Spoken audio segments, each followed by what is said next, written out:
امام عالی مقام کی شہادت کے بعد جبار بن یزید نے آپ کا عمامہ شریف بنیت استہزاء اپنے ناپاک سر پر رکھ لیا تھا۔ اس جرم کی پاداش میں کچھ دنوں کے بعد وہ پاگل ہو گیا اور فولاد کی زنجیروں سے ٹکرا ٹکرا کر ذلت و خواری کی موت مرا۔ عبد الرحمن بن حسین نامی گستاخ نے خیمہ مبارک سے امام عالی مقام کا پیراہن شریف لوٹ کر پہنا تھا۔ اس گستاخی کی اسے یہ سزا ملی کہ وہ برس کے ناپاک بیماری میں مبتلا ہو گیا۔ مکھیوں کی بنبناہٹ سے گھر کا کوئی شخص اس کے قریب نہیں جاتا تھا۔ کتے کی طرح اسے دانہ پانی دیتے تھے۔ مرتے وقت اس کا چہرہ مسخ ہو گیا تھا۔ یزیدی فوج کا ایک سپاہی اسود بن حنظلہ نے امام عالی مقام کی تلوار اپنے قبضے میں کر لی۔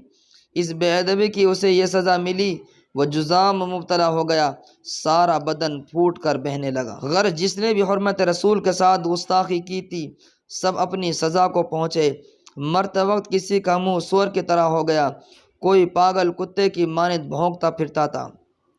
قاتلان اہل بیت کی ہلاکتوں کی یہ لرزہ خیز داستان وقت کے ان سفاکوں کے لیے تازیانہ عبرت ہے جو اپنی اکثریت اور شاہانہ اقتدار کے غرور میں حق پرستوں کے جذبات سے کھیلتے رہتے ہیں۔ جشن مسرت کے ساتھ ہماری تڑپتی ہوئی لاشوں کا تماشا دیکھتے ہیں۔